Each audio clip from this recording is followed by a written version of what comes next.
Hello guys, welcome to Professor Vipin's YouTube channel.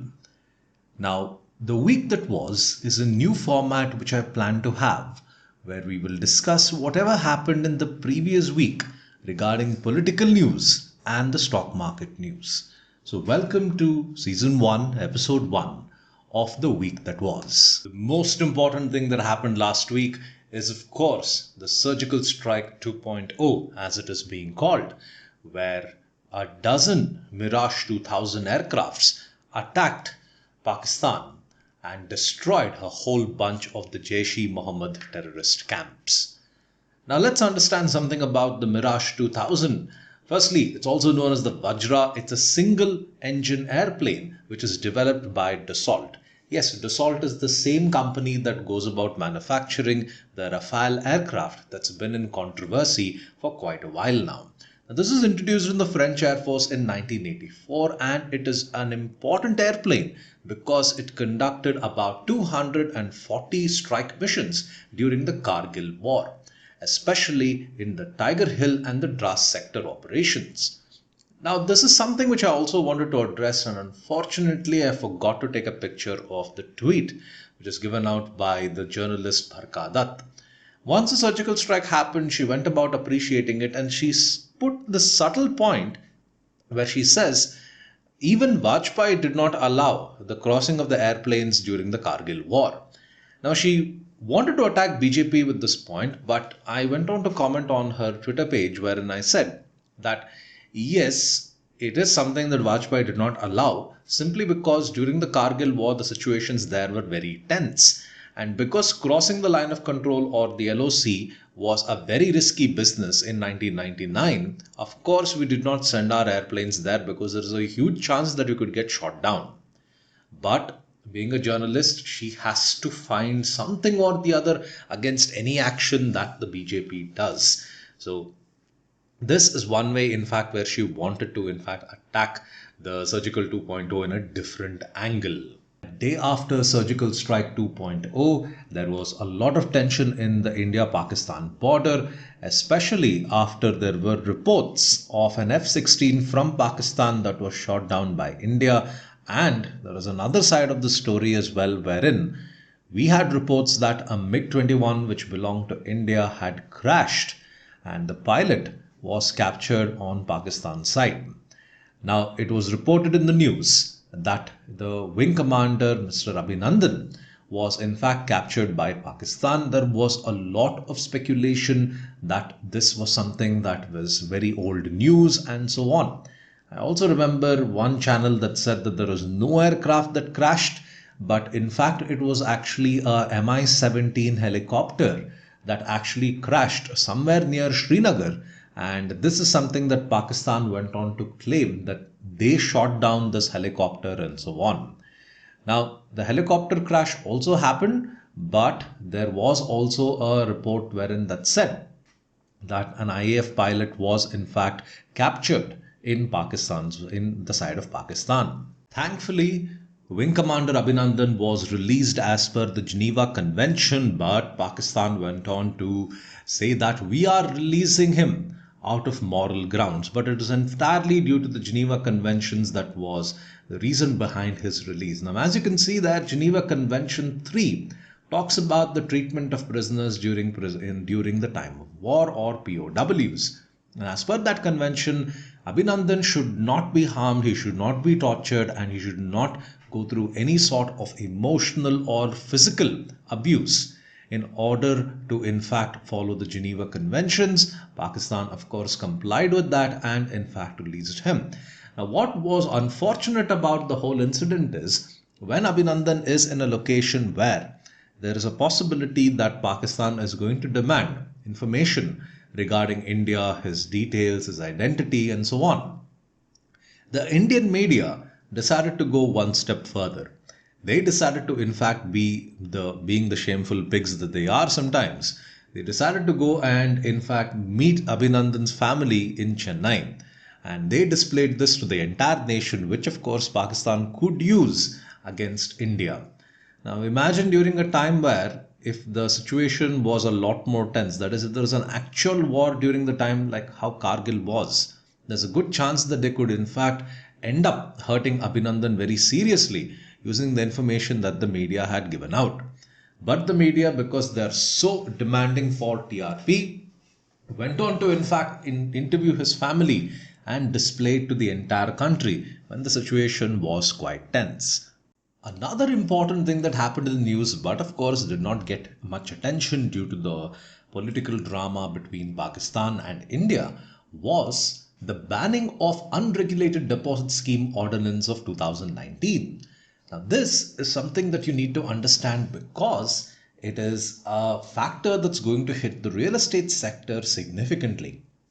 Now, many are considering this as demonetization 2.0. Surgical strike 2.0, demonetization 2.0. Now, what is very important here and which you should understand is now every time a real estate developer takes up a certain project, he has a certain amount of funds for that project to in fact get completed. That is the whole project cost. Now, let's say, for example, I'm putting up an apartment and the cost of that apartment is about 5 crore rupees in terms of construction. Of course, the project cost is going to go up due to a number of reasons, and to prevent this, I tell potential home buyers that I'm building this apartment. It's going to get completed in July 2019, and by then, if you want to in fact invest in this, you can pay the money right away and you can save a lot of money right now. Now, pretty much every real estate company does this where they encourage home buyers to invest well before the completion of the apartment itself. Now, this could in fact take a hit because this banning of the unregulated deposit scheme ordinance 2019 is a way to protect gullible investors and dubious outfits selling Ponzi and pyramid schemes. I may have stated in one of my videos before where I'd received a message from someone who said that if you invest 6 lakh rupees in this apartment construction project, after a year, the 6 lakh rupees is going to be returned to me as 13 lakhs rupees. Now, clearly, he is trying to double my money. Now, I went on to ask him, tell me how you're going to double my money, because if you simply say we'll double your money without giving me any logic, I will be very suspicious. So I asked him, so for example, if I put 100 rupees in a bank deposit and they give me 107 rupees, it's because of a fixed deposit interest rate. And we all know how a bank makes its money. They give out loans, and a part of the interest rate they collect on loans is in fact something that they give out to their depositors. So using this logic, I asked that real estate developer on the similar lines, tell me how you plan to give returns. Are you going to invest in gold, mutual funds, and so on? The developer had no answer for me and of course stopped contacting me. Now, this is a case where numerous times in India, for example, the Sharda group of companies as well, where we see that many people end up falling for these dubious schemes and they end up losing their life savings because they do not understand the financial system well. Now, this is something which the real estate sector does very often, where they ask people to deposit money early so that they can use it for their project, and of course home buyers can save some money as well. But if this gets implemented, you can no longer see that real estate developers are able to in fact collect money like this. And of course, there is also the protection that investors can get from these gullible these Ponzi schemes or these unregulated deposits.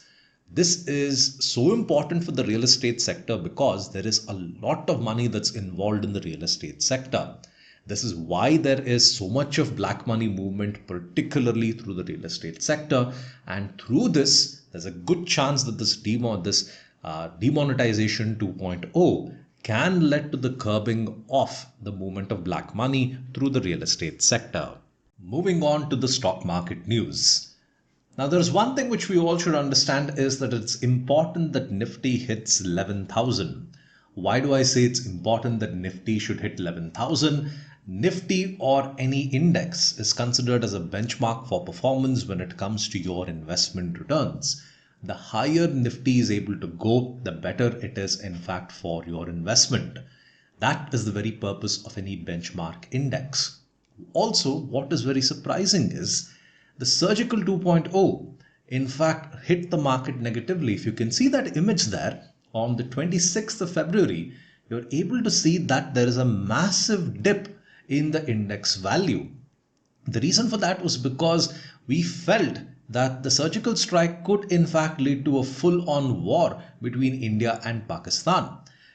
Having that fear, many of the traders in fact felt that this is the reason why in fact we should not be investing as heavily as we are, and that led to a lot of money being pulled out in the market, a lot of bearish tendencies happened in the market, and that led to the stock market losing a significant value. But lucky for us, until the end of this week, at least until till March 1st, you can see that there is a slight increase in the trend value of the overall value of the Nifty index. Anyway, folks, thank you for listening to me. Do like, share, and subscribe. And as always, thank you for watching Professor Vipin.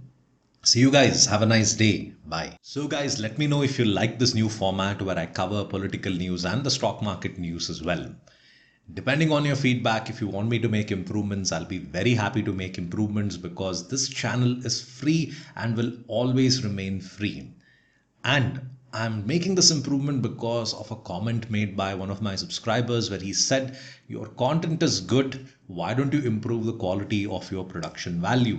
And keeping that in mind, I decided to in fact come out with this whole new format, and hence I was not active for quite some time now. So this is that brand new format where I'm bringing my content for you guys. And of course, I love feedback. I encourage feedback. And if you want to make any more improvements, let me know, and I'll be happy to in fact see if that's possible, of course, to make those improvements. So once again, thank you guys. And if you're listening all the way till the end, okay, huge points for you and huge thumbs up for you guys as well.